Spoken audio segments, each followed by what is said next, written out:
Let's talk about Genesys format. Hello guys and welcome back to another cold episode. On today's episode, we're taking a look at Genesys, and the reason for this is because the most recent YCS was technically a Genesys YCS in addition to an advanced one. And this was also technically the first official YCS for Genesys. All the other ones were proto-YCSs, therefore not actually YCSs. Now, why is this important? Why are we talking about it? What is Genesys format, right? Here's the thing. First and foremost, I'm going to come at this as someone who hasn't really explored the format a ton. I played it when it was new, and I have recently played it just a little bit and gotten a little bit more into it, but I want to talk about it in general and the goods, the bads, and everything in between, right? And a lot of people have been talking about it because of this most recent YCS, which I do real quick want to showcase. Hey, look at all these new, or all of these variants of decks within the top cut. You can see, pretty diverse wheel, lots of different decks, lots of different ideas, lots of different strategies, and I think that is one of the boons that Genesys has. But Genesys, in general, I think has a lot of ups and downs, right? And I think, I think oftentimes people will see videos on it claiming one thing or the other and kind of having extreme takes, right? Either being overly positive or being overly negative. And the thing is, Genesys in general, I think is kind of somewhere in between. I don't think it's as good personally as advanced. I think there's not nearly as much interesting concepts being presented within Genesys. And I just am not as big of a fan without access to links and pendulums. I think they do add quite a fair bit of additional gameplay and fun, right? Personally, my favorite extra deck mechanic is links, so not having access to links does matter for Genesys. And I think that the points system can be a little screwy at times. For example, if we look at some of these top decks, we can see things like Illusion Gate being very prevalent. We can also see the Mimighoul stuff in here. Oh, not this one, if I'm not mistaken. This one, no, neither of them do. Oh, yeah. Dimensional Fissure.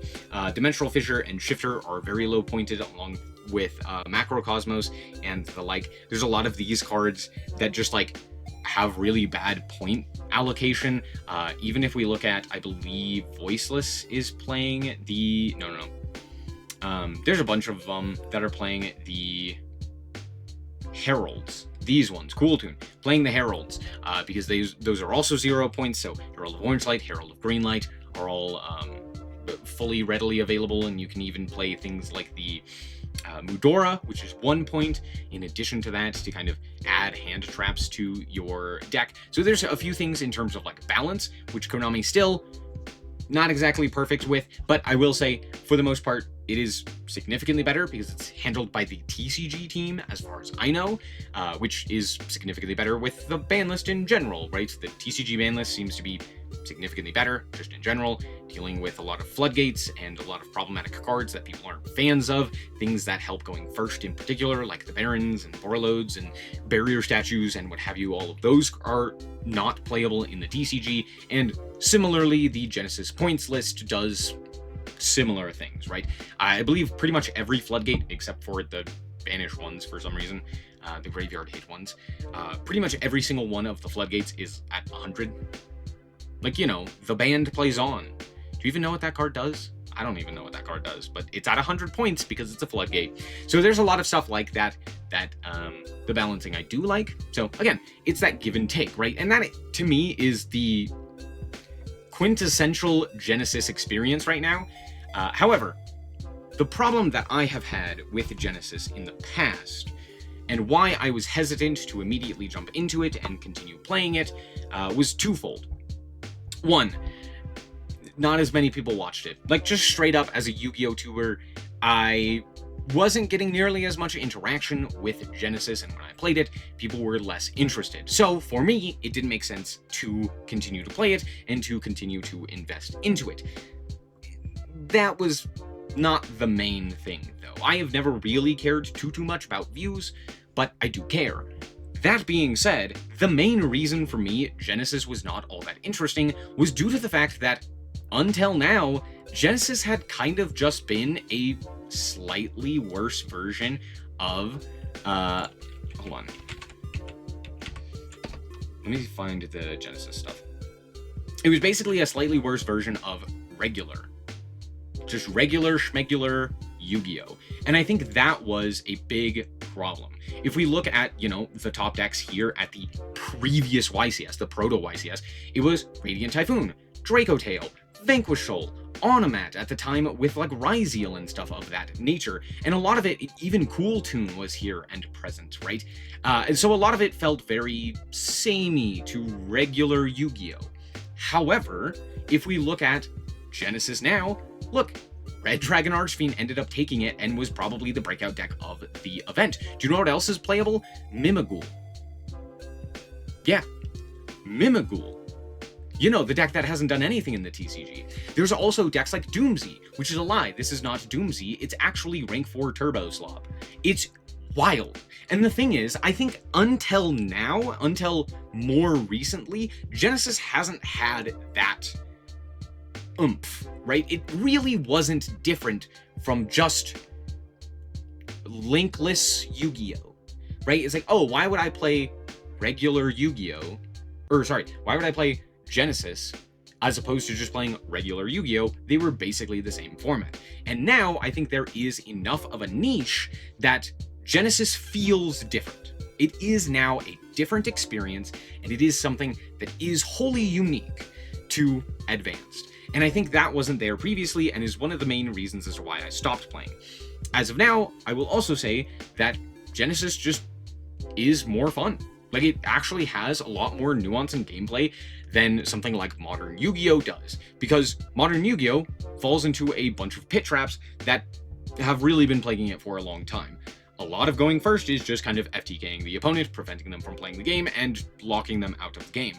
And if you don't do that, it is because you got locked out of the game due to some hand trap, or you bricked, or something else of that nature that really kind of frustrates the game and boils it down to draw go, right? Just hope and pray that you are luckier than your opponent. There's not nearly as much nuance in Modern Yu-Gi-Oh! And especially right now, Master Duel, than I think is present within Genesys. In Genesys, a lot of the decks, a lot of the games actually happen, right? You actually play out a lot of games, right? You have this dynamic back and forth because, generally speaking, you do have less points of interaction, but you also don't have nearly as many powerful engine pieces, right? You can see here, we have Fualos in the main deck. That's cool. And then the other non-engine are like Cosmic Cyclone, Book of Eclipse, Skullmeister, right? Cards that are good, but not exactly fantastic. A lot of this is engine, right? Powerful engine pieces competing against powerful engine pieces. This is a bad example. Mimighoul is a good example, right? Again, just a lot of engine pieces, or a lot of ability to play with your cards against your opponent's cards, your strategy against your opponent's strategy, and kind of focusing in on that idea of engines competing against each other to see who comes out on top.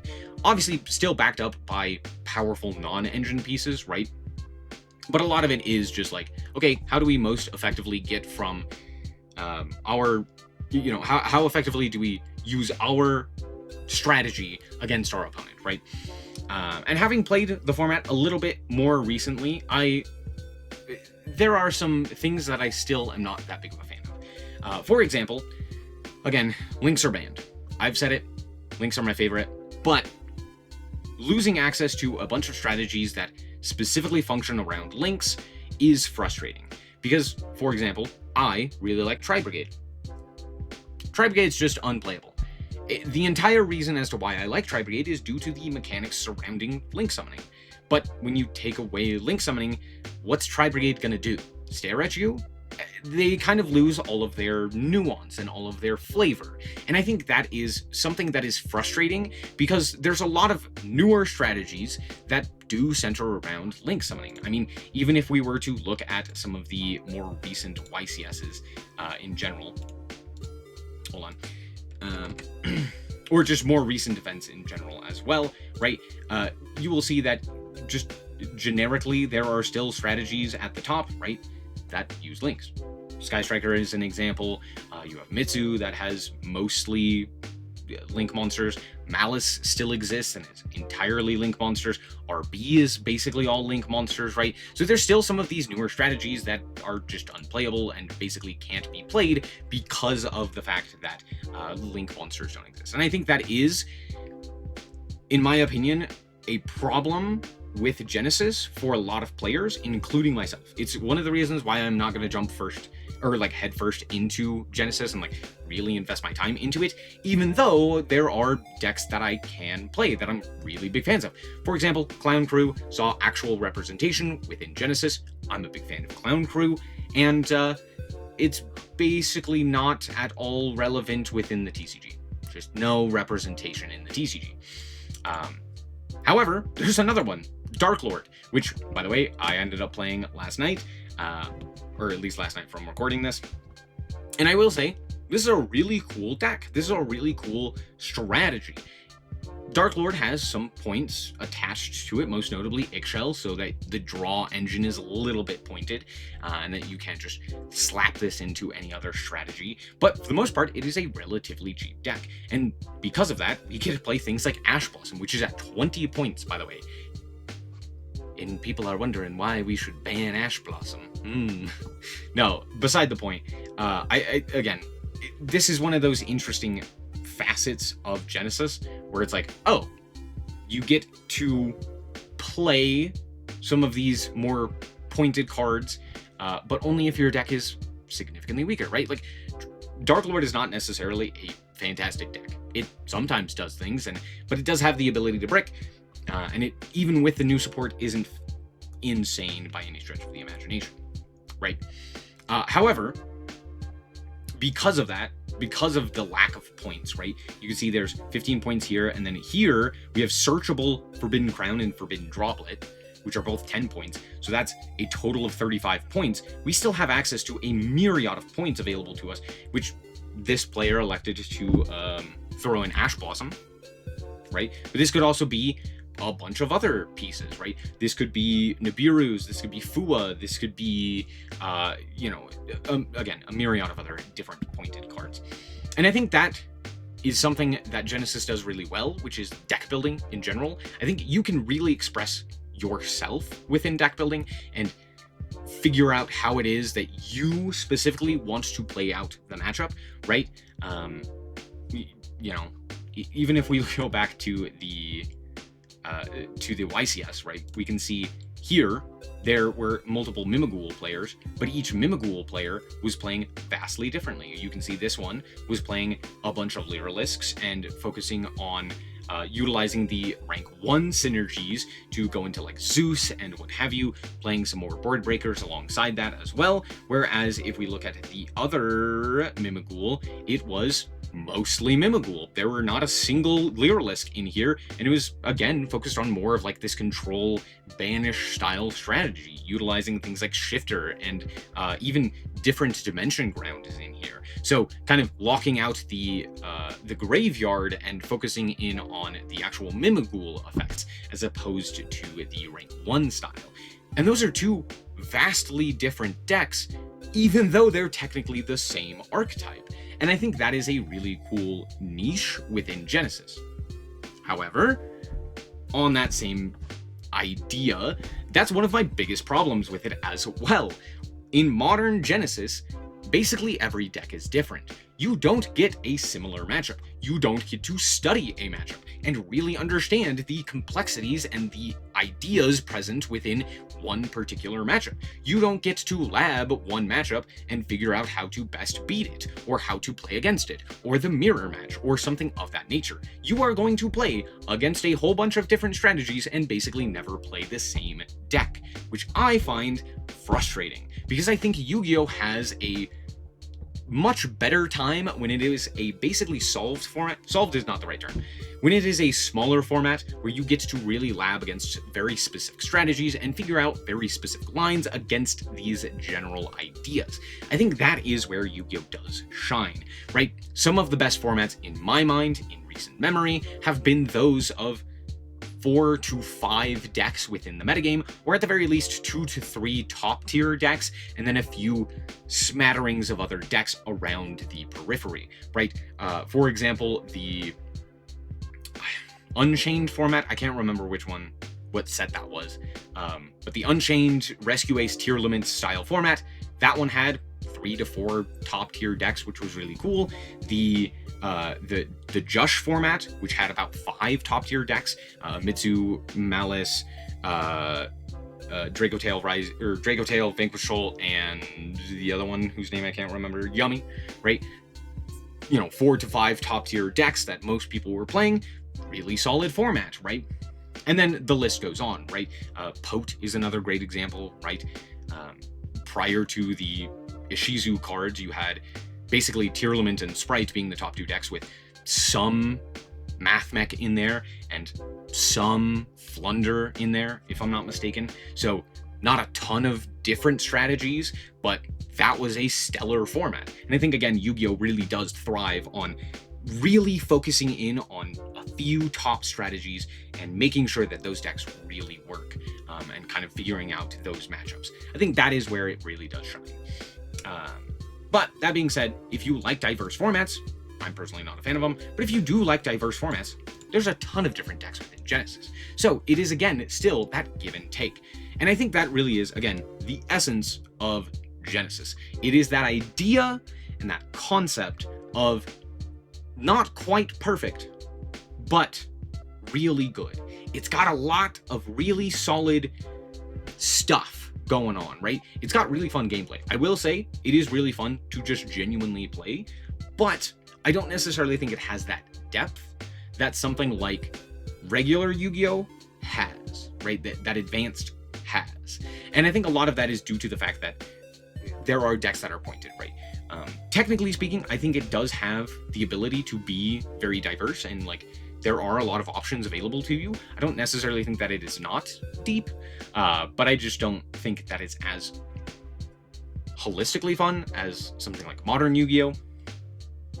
Now, one thing I will say, one of my biggest gripes currently is that this format exists and it's not in Master Duel.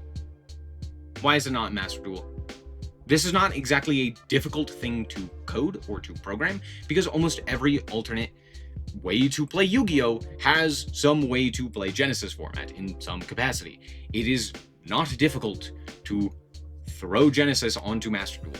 So I really hope that Genesys being well received will give Konami the incentive to actually put it into Master Duel. And I think genuinely, if they do put Genesys into Master Duel, it will receive a ton more play, and a lot more people will be investing into some of these other cards, right? Again, looking at the deck prices, you can even tell that, like, this is a really cheap format, and it's only cheap because people aren't playing the format. Not nearly as much as they could be, right? I mean, $49 for Clown Crew. Do you want to know what's most expensive there? Probably like Shifter, probably not that expensive. It's probably Bianca Viso, right? Which is like brand new, right? So imagine, this shoots up because it's a good Genesys deck. And now people are playing Genesys Clown Crew or something of that nature, right? Mimighoul is $48, right? Like, a lot of these decks are really cheap. I mean, the Dark Lord one is also relatively cheap. Where is it? But a lot of that price is likely locked behind these two cards. Actually, it's just this one at this point, right? I guess Illusion Gate is also expensive as well. But that would also give an incentive to play, some of these other less used staples, right? Like Illusion Gate, which Illusion Gate is basically seeing no play in regular TCG, right? I could be wrong. I don't think it's being played a ton. I believe Jesse Cotton was like the only person playing it, and it's only going to ever realistically be a side deck card, so there you go. Oh, sorry, Mitsu was also playing it. But you see my point, right? Like, now imagine if Illusion Gate was seeing more play, right? So even from Konami's perspective, I feel like it is worth the investment into, just because it's another way to get money. Anyway, the point that I want to make with all of this is that I think Genesys is a good format. I think now, more than previously, it is worth investing into. Also, it's been about a year since Genesys format first was announced and came out. And I think now is a good time to get back into it, to see if you like it. It's not my personal favorite way to play Yu-Gi-Oh, but it is nice to have an alternative, especially with Master Duel basically being negligent with its alternate formats, or lack thereof, right? Basically always just doing some sort of extra deck mechanic lock for its festivals. I think having some actual genuine way to play Yu-Gi-Oh in some alternate format is very nice. And that's pretty much it. Hopefully we get this in Master Duel soon so that we can play it a little bit more, but I'm going to call it quits there. Thank you guys so much for watching. Let me know down below what you guys think about the Genesys format, and remember to always stay frosty. Bye-bye.